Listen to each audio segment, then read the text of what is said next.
desain di kelas saya, gitu ya, jangan sebelah. Desain kelas yang menurut saya ada kelebihan dan kekurangan dulu. Lanjut, desain E. Jadi kelas ini berbentuk E itu bentuknya. Jadi kita kemarin sisa kita 20 ya.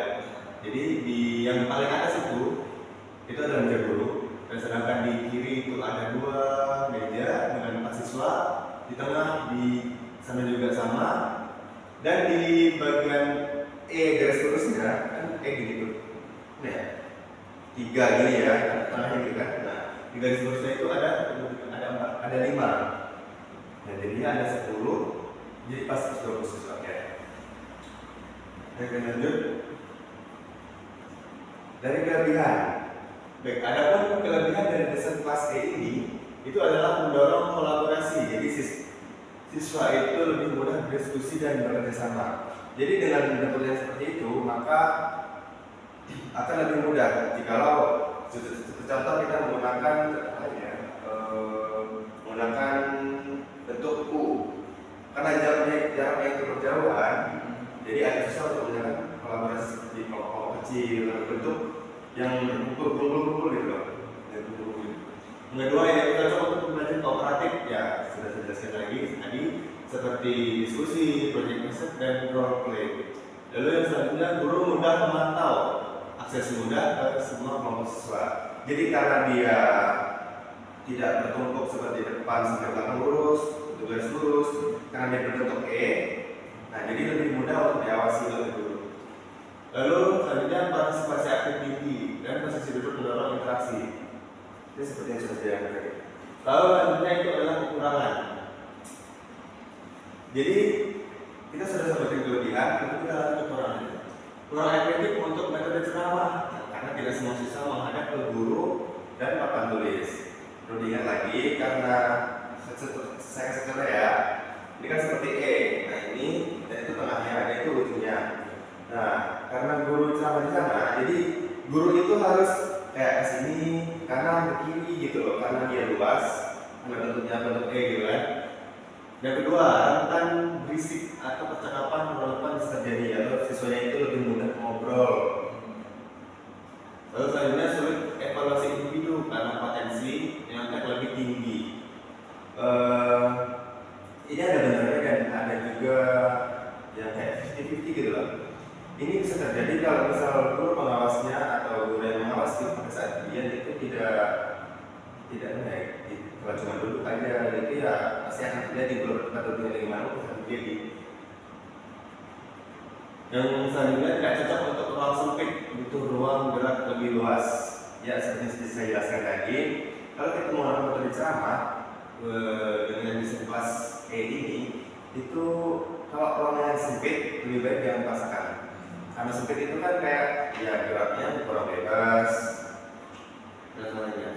Yang selanjutnya sulit melihat media visual, tidak semua siswa dapat melihat layar atau papan dengan jelas. Itu semua sama seperti poin pertama, dan bedanya tidak ada media sosial. Ya, selanjutnya saran atau metode yang lebih digunakan untuk menutupi kekurangan. Yang pertama itu gunakan desain ini untuk kegiatan interaktif, kolaboratif atau praktikum. Jadi desain itu lebih bagus digunakan untuk metode-metode yang berbau interaktif atau kelompok kecil betul. Yang kedua, kombinasikan dengan sisi klasikal atau semua menghadap depan saat mendengarkan materi inti. Pastinya saat guru menjelaskan, siswa atau murid itu pasti harus melihat ke depan. Yang ketiga, tambahkan aturan kelas untuk mengatur suara dan memastikan siswa tetap fokus. Berbeda desain kelas, berbeda aturan. Dan semuanya itu pasti mengatur suara. Intinya kalau sedang ada yang guru menjelaskan harus diam dan memperhatikan. Dan yang terakhir, kita harus menggunakan pada jenjang SMP, SMA atau kelas yang sudah terbiasa dengan kerja kelompok. Perlu diingat lagi, jika kita menerapkan desain ini pada kelas SD, mungkin kelas 5 masih oke. Tapi kalau kelas 3, kelas 2 menurut saya masih, karena mereka masih hiperaktif, jadi rentan kemiskinan itu pasti akan meningkat. Baik, terima kasih. Itu adalah desain saya anggap bagus dan bisa diterapkan. Terima kasih. Baiklah, sudah banyak materi yang kita pelajari. Sebenarnya kita sudah merasakan beberapa materi mulai dari sholat dan tayamum. Bapak mau sedikit mengupas kembali Pak? Saat kita belajar kan, jadi ini ada nggak sih yang nyangkut? Kita ambil dari sholat dulu ya, jadi ya. Apa aja sih rukun sholat? Coba sekarang. Rukun sholat ada 13. 13 ya, kita sebut awal ya. Pertama, ya. Yang kedua, takbiratul ihram dong. Takbiratul ihram. Yang ketiga, berdiri bagi yang mampu. Kalau nggak bisa berdiri, duduk. kalau nggak bisa duduk, Tahu? baring. Kalau nggak bisa gerak, nggak bisa apa ya, kedipan mata boleh. Kalau nggak bisa kedip mata, ya bayangin aja seolah-olah kamu lagi sholat. Dan kalau nggak bisa lagi berarti tiga. Berapa tadi? 3 ya. Jadi dia lanjut terus ya. Sholat Fatihah, terus ruku, lanjut Buku. lalu Sujud. Terus antara sujud. selanjutnya Terus tasyahud. tasawuf Akhir. tasawuf awal itu wajib kan? Bukan Pak. Bukan. Oke, kita akhir. Lalu membaca Tasyahud akhir. Dan di dalam tasawuf akhir itu ada apa sih? Sholawat Nabi. Selanjutnya salam. terus terakhir. Tertib. Kalau misalnya nggak tertib sama sebenarnya tasawuf misalnya apa di antara dua sujud itu sesudah ruku bisa langsung juga sujud boleh nggak? Tidak boleh. Ya, boleh. Jadi selanjutnya kita lanjut ke apa itu? Tayamum kan? Tayamum. Sedangkan rukun tayamum itu apa? Ada 3 Pak. Coba sebutin. Yang pertama niat. Yang kedua mengusap tanah. Mengusap muka dengan debu. Debu nggak usah bilang. Kalau sama ya. Yang ketiga mengusap tangan. Kedua tangan. Tertibnya nggak ada? Tertib Pak. 4 ini ya. 4. Coba deh. Kita ulas lagi gimana sih caranya berwudu itu, jadi bertayamum itu. Bentar ya.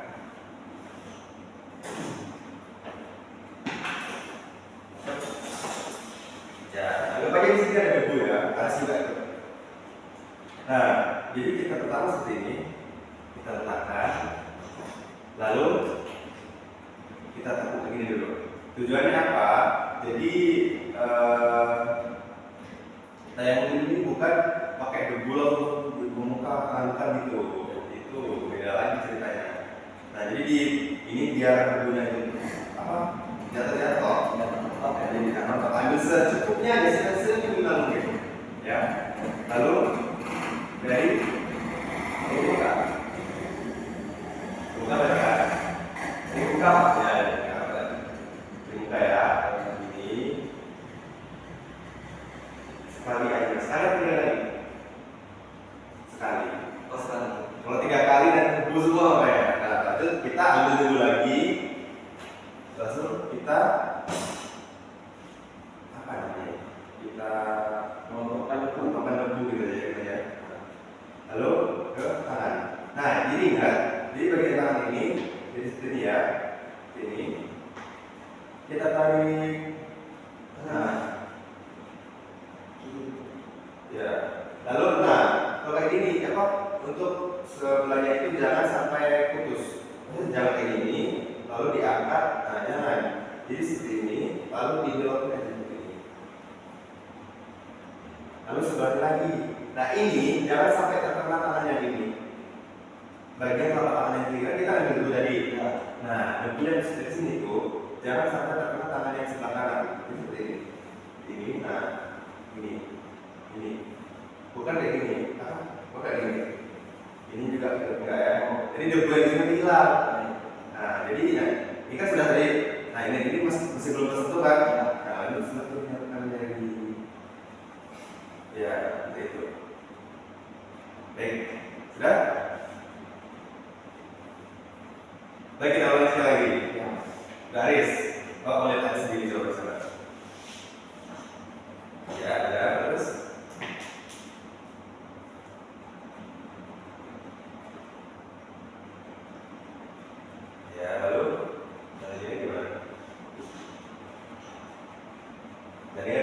ibunya itu harus berpindah.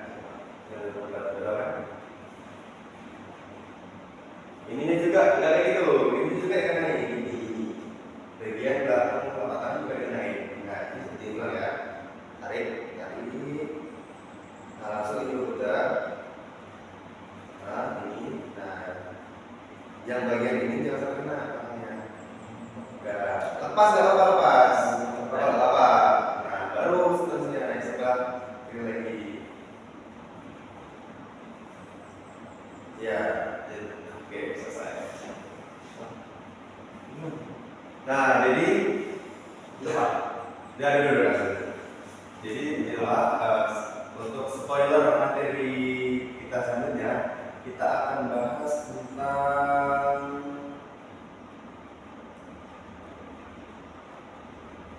apa ya? Puasa. Mau dari mana guys? Kita cek dulu ya. Udah baca apa? Oh harusnya baca. Bisa. Ya benar, kalau kita tentang puasa. Nah, guys. Adalah sebelum Bapak tutup, Bapak mau ngasih sedikit apa ya? Mau berikan tanggung jawab Bapak sebagai orang tua kalian di sekolah ini. Jadi jangan lupa untuk beribadah, jangan lupa untuk belajar, jangan lupa untuk berbuat baik, dan selalu tinggalkanlah kemaksiatan. Sholat jangan lupa Riz, subuhnya, asarnya kalau misalnya kamu lagi main, terus ada beduk asar pulang, kalau nggak masjid terdekat, kalau misalnya baju juga kotor, ya, yang juga ingat, baiklah,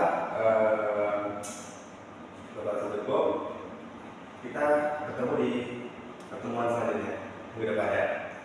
Assalamualaikum warahmatullahi wabarakatuh.